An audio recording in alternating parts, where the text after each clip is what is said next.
Hello everyone, मैं doctor Furqan, बाल रोग एंड नवजात शिशु रोग विशेषज्ञ यहाँ के केएमसी मेडिकल कॉलेज में।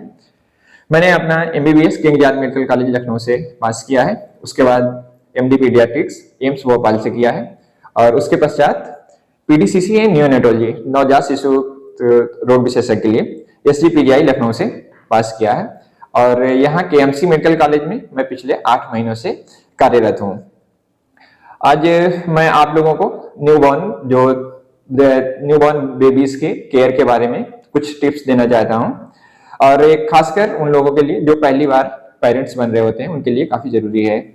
सबसे पहले तो माँ का दूध बच्चे के लिए बहुत ही ज्यादा जरूरी है। माँ का दूध बच्चे के लिए अमृत होता है और कुछ लोगों में मिसकंसेप्शन होता है कि मतलब कब देना है, उसके साथ में कुछ देना है और पानी या फिर घुट्टी कुछ पिलाना है नहीं पिलाना है। तो सबसे एकदम क्लियर बता देता हूँ, बच्चे की डिलीवरी चाहे वो नॉर्मल हुआ हो या सिजेरियन से हुआ हो, दोनों ही कंडीशन में बच्चे को माँ का दूध जितना जल्दी हो सके वो पिलाना जरूरी होता है।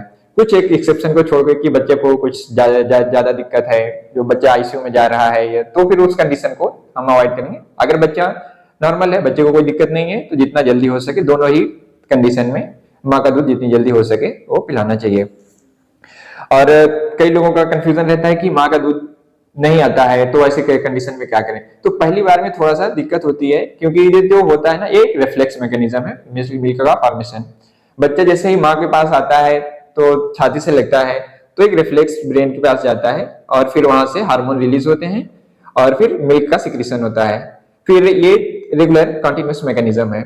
अगर यहाँ पे कई लोग होते हैं फर्स्ट टाइम मिल्क नहीं आया, वहीं पे फिर दोबारा बेबी को फीड नहीं कराते क्योंकि मिल्क नहीं आ रहा है, तो फिर ऐसे कंडीशन में रिफ्लेक्स नहीं होगा और फिर ब्रेस्ट मिल्क उतना ठीक से नहीं आ पाएगा और फिर कई बार लोग मतलब अल्टरनेटिव पे चले जाते हैं।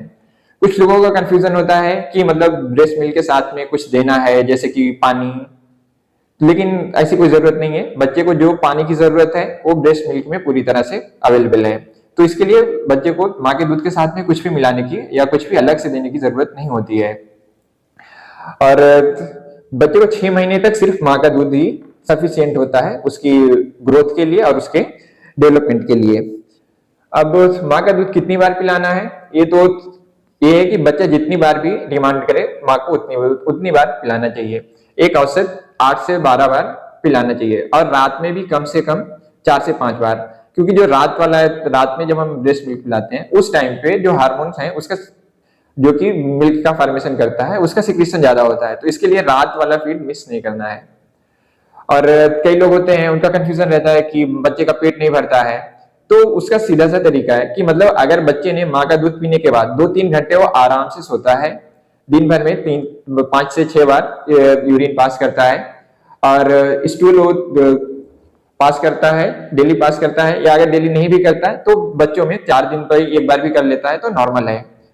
और साथ में बच्चे का वेट गेन हो रहा है कि नहीं हो रहा है।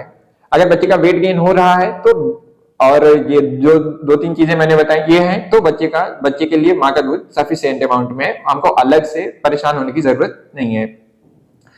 तो दूसरा एक बहुत बड़ा पॉइंट है कि बच्चे को, जो छोटा बच्चा है उसकी इम्यूनिटी जो होती है वो कमजोर होती है क्योंकि उसका इम्यून सिस्टम उतना डेवलप नहीं होता है।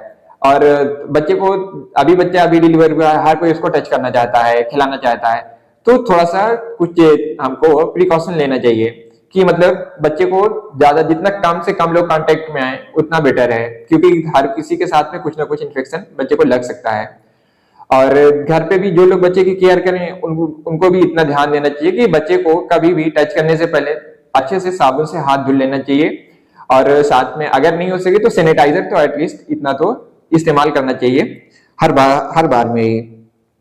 और कई लोगों का मिथ होता है कि शुरू से ही बच्चों को अम्बिलिकल कार्ड पे कुछ लगा देते हैं, लेकिन ऐसा नहीं है। बच्चे की अम्बिलिकल कार्ड को सूखने के लिए छोड़ दीजिए, वो सूख के अपने आप से ही, कई बच्चों की हफ्ते भर में गिर जाती है और कई बार 14 दिन तक गिर जाती है, तो उस पर कुछ लगाने की अलग से जरूरत नहीं है। उस पर कुछ अलग से लगाएंगे तो इन्फेक्शन हो सकता है। हाँ, बस हमको ध्यान देना है कि उसमें जो अम्बिलिकल कार्ड है उसमें आसपास से कहीं पस तो नहीं आ रहा है, बहुत ज्यादा लाल तो नहीं हो रही है। अगर ऐसी कोई कंडीशन है तो आप डॉक्टर से एक बार कंसल्ट जरूर करें। तीसरा, आंखों में कोई काजल, सुरमा या कोई चीज नहीं लगानी है। वो बिना वजह का इन्फेक्शन का कारण बनता है बच्चों में। फिर ये होगा कि बच्चे की आंख से लगातार पानी आ रहा है। और तीसरा है कि बच्चे को नहलाने के लिए लोग पूछते हैं कि कब नहलाना है, तो सही है टाइम है कि मतलब जब उसकी अम्लाइकल कार्ड एक बार गिर जाए उसके बाद बच्चे को नहला सकते हैं।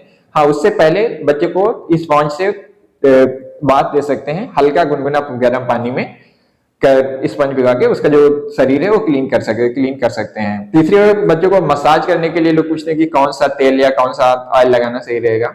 तो बच्चे की जो स्किन होती है वो बहुत ही सॉफ्ट और सेंसिटिव होती है, तो ऐसे में बच्चों को कोई अलग से ऐसा ऑयल लगाना जिसमें इरिटेंट या केमिकल मिले हों, तो बिना बिना वजह बच्चों को रैश या फिर दाने उसमें आ जाते हैं।